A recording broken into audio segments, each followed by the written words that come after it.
Welcome to the Explainer.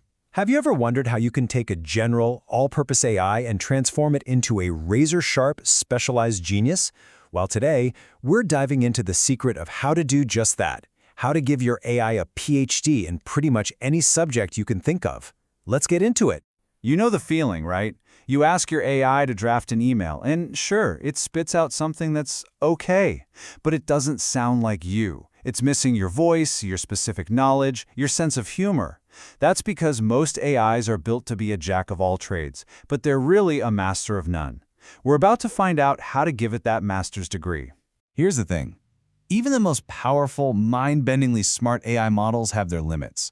When you need it to do something highly specialized, or adopt a very specific style, or learn a really complex skill, just being smart isn't going to cut it. It needs some real focused training. Okay, to make this super clear, let's use a running example. Imagine we're building a medical AI assistant. You ask it for some basic advice, and this is what you get. I mean, it's not wrong, but it's totally generic and frankly not very helpful. This is our starting point, an AI that's smart but completely unspecialized. So how do we make this AI actually useful? How do we turn it into an expert? Well, it turns out there are two main paths you can take, and deciding between them is probably one of the biggest strategic choices you'll make when building a custom AI. So here they are, the two big approaches.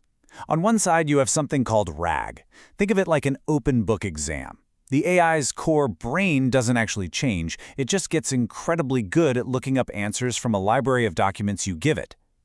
But on the other side, you have fine-tuning. This is completely different. This is like sending the AI to a specialized school, like med school.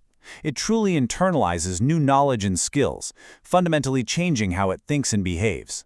Looking at this really breaks down when you'd use each one.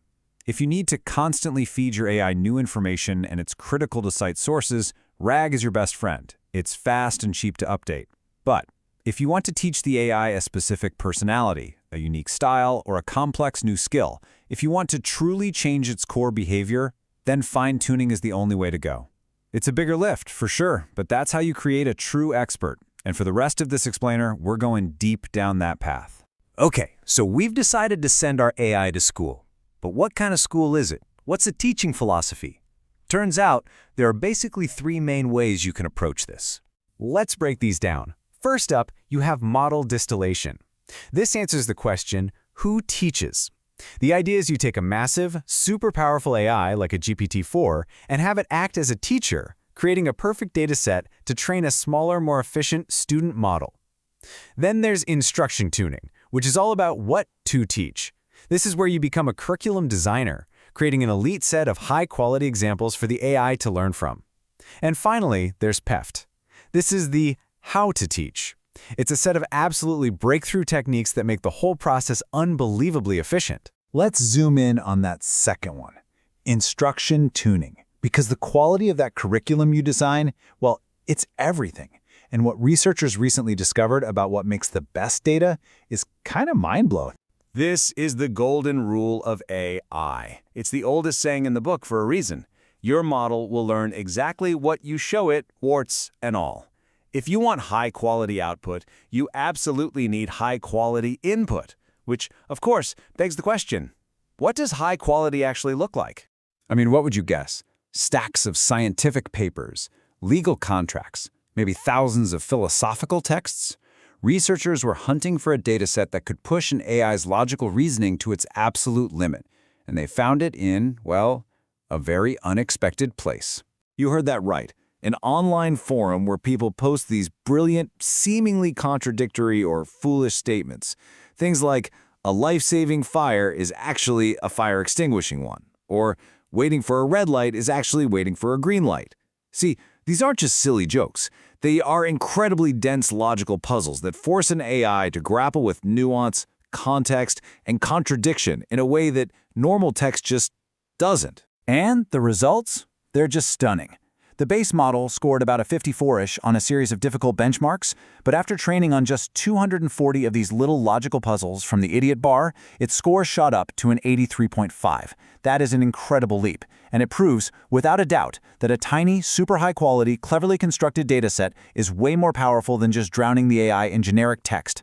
Now, for the longest time, doing this kind of sophisticated fine-tuning was totally out of reach for regular people.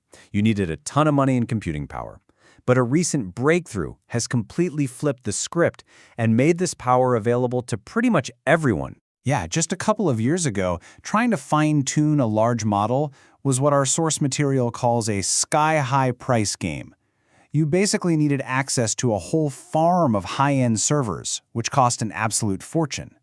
It was a massive barrier that kept this technology in the hands of only a few big companies. This is where PEFT comes in. It stands for Parameter Efficient Fine-Tuning, and the core idea behind it is pure genius. Instead of retraining the entire model, all of its billions of connections, you just freeze about 99% of its brain.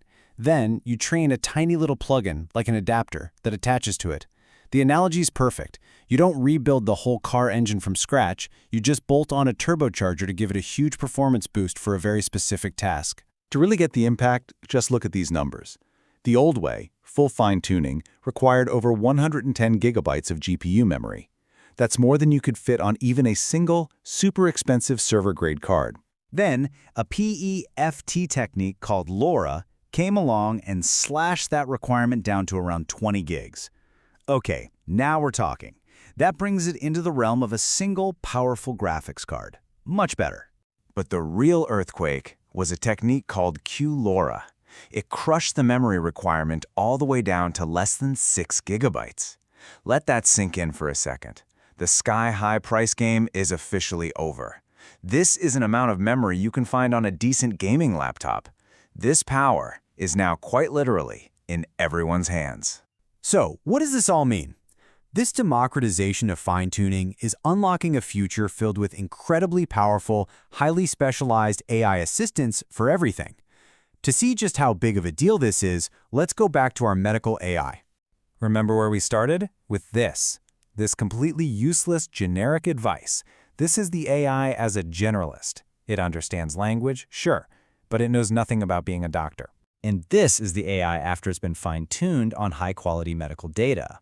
I mean, just look at the difference. It's detailed. It's using professional language. It's following a logical process. It's giving specific, actionable advice. It has been transformed from a generalist into a specialist. This is the power of fine-tuning.